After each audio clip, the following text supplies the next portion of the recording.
يا أيها الذين آمنوا قوا أنفسكم وأهليكم نارا. Yuk berjuang bersama kami, salurkan infak donasi terbaik Anda ke nomor rekening berikut ini. Bismillahirrahmanirrahim. Alhamdulillahirabbil alamin. Wassalatu wassalamu ala asyrafil anbiya'i wal mursalin wa ala alihi wa ashabihi wa man tabi'ahum bi ihsanin ila yaumiddin. Teman-teman sekalian rahimani wa rahimakumullah, ada pertanyaan dari sahabat kita Fani Fadiah. Assalamualaikum Ustadz. Waalaikumsalam warahmatullahi wabarakatuh. Mau bertanya, apakah agama Sufi termasuk agama Islam? Teman-teman sekalian rahimani wa rahimakumullah, Sufi ini bukan agama.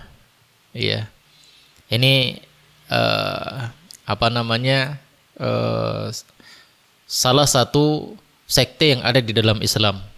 Salah satu sekte yang ada di dalam Islam. Nabi SAW mengatakan, wasataftariku hadhil ummah ila 73 firqah kulluha finnar ila wahidah.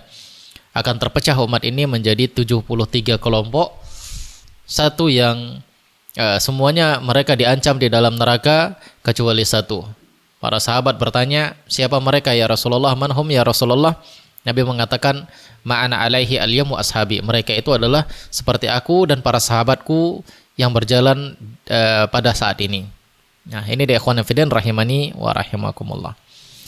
Lantas, Sufi ini kelompok apa? Apakah dia termasuk kelompok yang dibenarkan? Ya, atau ini termasuk ke dalam 73 kelompok tersebut? Karena Nabi SAW mengatakan 72 terancam dengan neraka dan satu yang benar, yaitu orang-orang yang berjalan di atas Al-Quran dan sunnah Nabi SAW. Ikhwan fillah rahimani wa rahimakumullah. Syekh bin Baz rahimahullah ta'ala, Syekhul Islam Ibnu Taimiyah rahimahullah ta'ala mengatakan, ya, Sufi, ismu Sufi ya, huwa nisbah ila libasi suf. Hadha huwa sahih. Ada perbedaan pendapat di kalangan para ulama tentang dari mana kata-kata Sufi ini.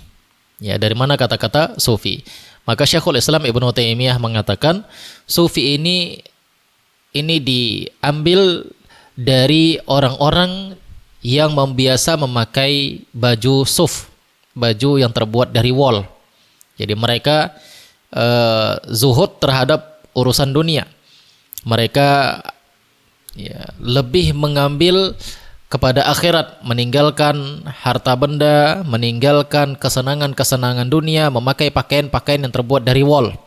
Ya, sehingga mereka digelari dengan Sufi. Ya, orang-orang yang biasa memakai pakaian yang terbuat dari wol. Ini di zaman dahulu. Ya, di awal-awalnya. Ya, meskipun Sufi-Sufi sekarang nggak pakai wol lagi. Ya, Sufi-Sufi sekarang macam-macam pakaiannya. Ya, bahkan ada yang diantara mereka pakaiannya itu harganya jutaan, kan begitu. Ya, kalau Sufi-Sufi di zaman dahulu mereka meninggalkan urusan dunia. Ini pendapat yang lebih sahih kata beliau. Ya, meskipun ada juga yang menisbahkan Sufi ini berasal dari Safwatul Fuqaha. Ya, ada juga yang mengatakan dia berasal dari salah satu kabilah di Arab, yaitu yang bernama Safwah bin Ad bin Tanijah. Demikian juga ada yang mengatakan bahwasanya Sufi ini dinisbahkan dari Safa, ya, dari Safa Marwa, yaitu dari Safa. Ada juga yang mengatakan bahwasanya Sufi ini adalah berasal dari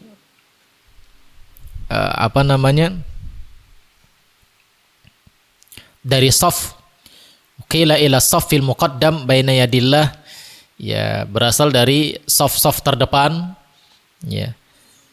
Dan bahkan ada juga yang berpendapat ini berasal dari ahlus suffah, orang-orang yang belajar bersama Nabi SAW yang mereka tidak memiliki tempat tinggal. Namun pendapat-pendapat ini adalah pendapat-pendapat yang lemah. Yang paling kuat, seperti yang dikatakan oleh Syekhul Islam Ibnu Taimiyah, mereka dinisbahkan dari orang-orang yang biasa memakai pakaian yang terbuat dari wol. Artinya mereka meninggalkan kehidupan, lebih mementingkan kehidupan akhirat. Ya, lebih mementingkan kehidupan akhirat. Nah, kalau mungkin hanya sebatas ini, yaitu lebih mengedepankan kehidupan akhirat, meninggalkan urusan-urusan dunia, maka mungkin tidak ada masalah.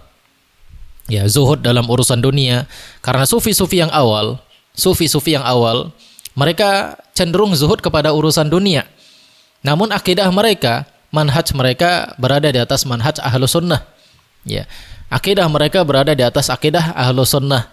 Ya, mereka tidak ada masalah. Mereka hanya lebih cenderung kepada urusan akhirat. Ya. Namun belakangan hari ini, ya, sufi-sufi ini sudah memiliki jalan-jalan atau cara-cara beragama yang menyimpang dari Al-Quran dan Sunnah. Ya. Apalagi sufi ini tidak ada di awal-awal agama. Ya, tidak ada di masa Nabi SAW, tidak pula di masa sahabat. Ya, tidak pula di masa sahabat. Sebagaimana kata Syekhul Islam Ibnu Taimiyah di dalam kitab Majmu' Fatawanya, amma lafdhu sufiyah fa innahu lam yakun mashhuran fil quruni thalathah inna mashtahara atakallum bihi ba'da dhalik. Syekhul Islam mengatakan kalimat sufiyah ini belum dikenal di masa 3 abad pertama. Ya, di masa Nabi, di masa sahabat, di masa tabi'in, tabi'ut tabi'in, ini belum dikenal. Ya, setelah itu baru dikenal. Ya, kalimat sufiyah ini atau orang-orang sufi ini. Nah, ini dia confident rahimani wa rahimakumullah. Nah, belakangan hari sufinya ini memiliki pemikiran-pemikiran yang menyelisihi Al-Qur'an dan sunnah Nabi sallallahu alaihi wasallam. Ya, mereka memiliki thariqah-thariqah. Ya, mereka memiliki thariqah-thariqah yang cara-cara mereka itu berbeda-beda namun intinya sama. Ya.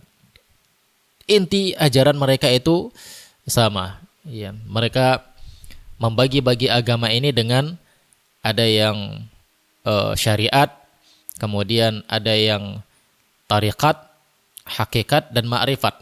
Ya, syariat, tariqat, hakikat dan ma'rifat. Saya tidak tahu nih apakah hakikat duluan atau tariqat duluan. Jadi kalau syariat ini menurut mereka, inilah kulit-kulitnya orang-orang yang mengamalkan salat, puasa, zakat dan yang lainnya. Ini masih makom syariat. Ya, ini masih makom syariat. Ya. Level yang berikutnya, makom yang berikutnya adalah makom tariqah. Ya, tarekat-tarekat. Ya, mereka lebih tinggi lagi daripada orang-orang yang hanya sekedar melaksanakan syariat. Ya, syariat Allah Subhanahu wa taala. Dan yang lebih tinggi lagi adalah hakikat. Hingga puncaknya ma'rifat. Sehingga kalau sudah dikatakan mereka sudah sampai kepada puncak ma'rifat, ya, bahkan di antara mereka ada yang mengatakan sudah sampai di puncak ma'rifat, maka hukum-hukum syariat tidak berlaku lagi sama mereka. Ya, mereka meninggalkan salat maka sudah tidak mengapa. Mereka meninggalkan puasa sudah tidak mengapa. Mereka meninggalkan zakat sudah tidak mengapa karena mereka sudah melebur dengan Allah Subhanahu wa taala.